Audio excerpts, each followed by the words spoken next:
की उपलब्धि में आप सभी को बधाई देता हूँ। मंच पर विराजमान मुख्य अतिथि जो अभी अभी यहाँ आकर सभी को सम्मानित करके गए हैं, भगवान दास जी, सबनानी जी, विधायक, मंच पर विराजमान आरजी पांडे साहब, पूर्व registrar trade union, VK. Sharma साहब, राजन नायर साहब, नवीन आनंद जोशी साहब, महेंद्र शर्मा जी और एसके विधान साहब, आदरणीय अनिल वाजपेयी जी, संरक्षक तथा निवृत्त कर्मचारी राष्ट्रीय समन्वय समिति नई दिल्ली के राष्ट्रीय उपाध्यक्ष के परियार, श्रीमती चंद्रा खरे, हेमंत कपूर, और जिनके बारे में कहा जाए आदरणीय सम्माननीय चंद्रशेखर जी परसाई साहब, ये हम भाग्यशाली है या वो भाग्यशाली है, यह तो भगवान ही जानते हैं। आपके यहाँ पर एक एम्प्लॉइज कनौरकर के थे और सन 2014 में मैं नागपुर की सभा में था। उन्होंने मुझे सुनने के बाद में कहा कि सर आप चंद्रशेखर परसाई जी जो है भोपाल में, उनसे संपर्क करिए तो बहुत बड़ी उपलब्धि आपको प्राप्त हो सकती है। ये संगठन को आगे लेके जाने में उनकी बहुत बड़ी आपको सपोर्ट मिलेगा। वो कानौरकर जी आपके यहाँ भोपाल में एग्रो में थे और मैं उनसे सम्माननीय चंद्रशेखर परसाई साहब का नंबर लेकर इनसे फोन पर चर्चा की और सर मुझे आपसे मिलना है, आपके भोपाल में EPS 95 के संबंध में एक मीटिंग लगाना है।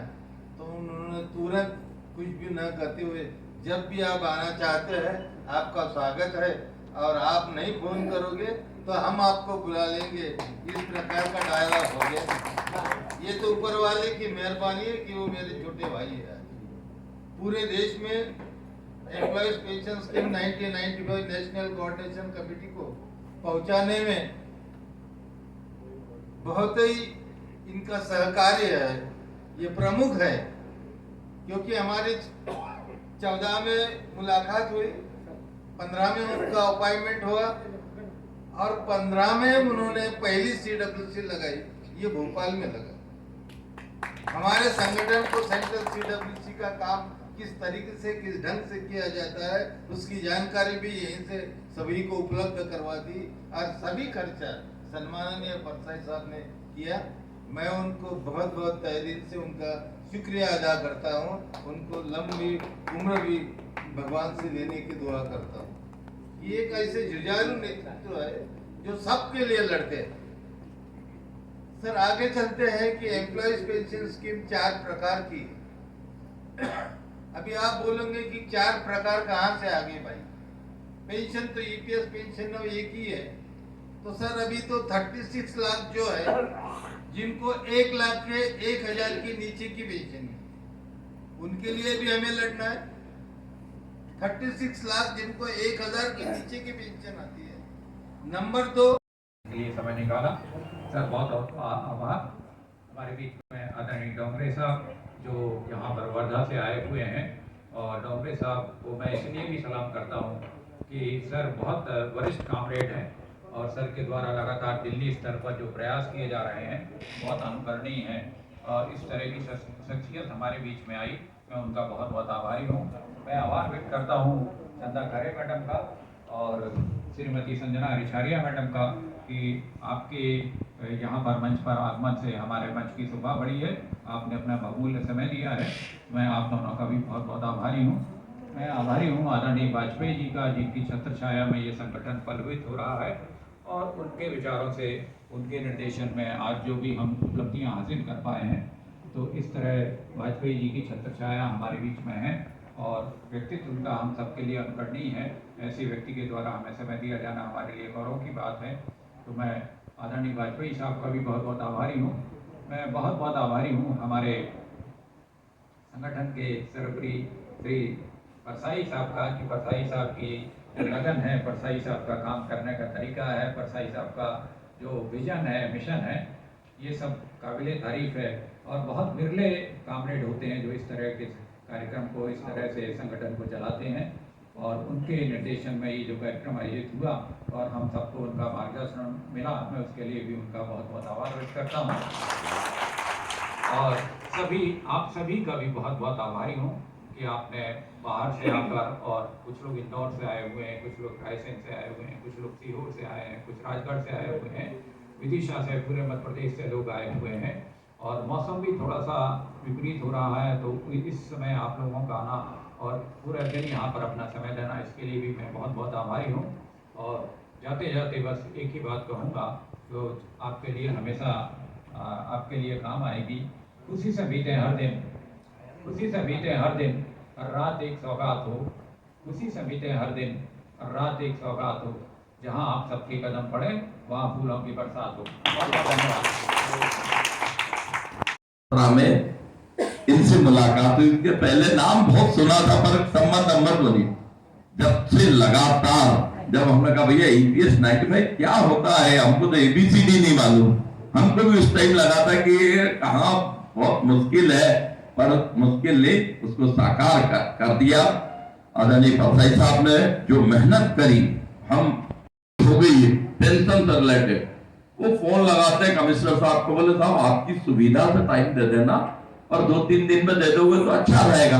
बोलने का तरीका होता तो दूसरे दिन बुला लेते, बोले नहीं परसाई साहब कल ही आ जाओ। तो लगभग 1 साल में 6 बार डोंगरे साहब, आदरणीय डॉक्टर साहब आपके नॉलेज के राष्ट्रीय पदाधिकारी, साल में 6-7 बार कमिश्नर से मिलना ही है परसाई जी, बिल्कुल ऐसी भूमिका बना। उसी का रिजल्ट है कि 5,500 लोगों को भोपाल में पेंशन मिल रही है।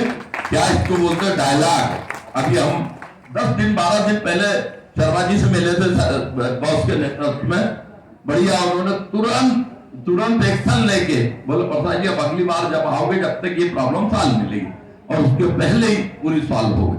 तो मेरा कहने का ये तात्पर्य कि यदि सेना का सेनापति जिसकी सोच सकारात्मक हो और एक्शन फास्ट हो, तो पहली कहा जिस दिन हमारी बीएसएफ की पेंशन लागू होगी, 1 महीना नहीं 2 महीने की दे देंगे हम, 1 नहीं 2 महीने की देंगे पूरी, बिल्कुल लिख के दे देते हैं जब भी होगी।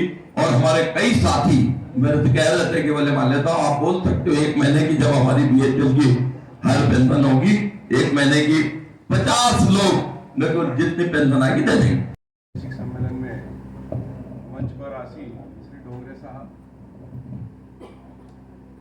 महेश शर्मा जी, वाजपेयी जी, बैंकिंग, हमने अक्सर जब मैं भोपाल में प्रेस कवर किया करता था तो वीके शर्मा साहब को सड़कों पे नारे लगाते हुए देखा है, झंडा उठाते हुए देखा है। जैसे वीके शर्मा जी, द्विवेदी साहब, मालवीय जी, और इस सभागार में मेरे समक्ष बैठे सभी आंदोलनकारी साथीगण, भाइयों और बहनों, पहले परसाई जी के बारे में 2 शब्द कहना चाहता हूं। वैसे कर्मचारियों के कोई नेता हैं, लेकिन हम लोग प्रेस से हैं, मैं जर्नलिस्ट हूँ, तो पत्रकारों को भी एक आयोजन करते हैं वे जनवरी में, और एक बड़ा आयोजन करते हैं जिसमें कर्मचारी नेताओं के साथ पत्रकारों का भी सम्मान करते हैं, क्योंकि वो प्रेस की बहुत प्रतिष्ठा समझते हैं, इज्जत करते हैं। ये जो लड़ाई होती है, जो लंबे समय से आपने देखा होगा कि बड़ा कर्मचारियों का जोश ठंडा हुआ है मध्य प्रदेश में, तो कम से कम मुझे वही दिखा है कि कर्मचारियों के अब आंदोलन कम होने लगे। या तो सरकार अनुकूल हो गई है या कुछ परिस्थितियां बदली हैं, तो सरकार में कर्मचारियों के आंदोलन सड़कों पर नहीं दिखाई देते, अच्छी बात है। लेकिन जो ये लड़ाई लड़ी जा रही है, ये लड़ाई पूरे 30 साल का जो संघर्ष होता है, जो सरकारी कर्मचारी अधिकारी जो अपने जीवन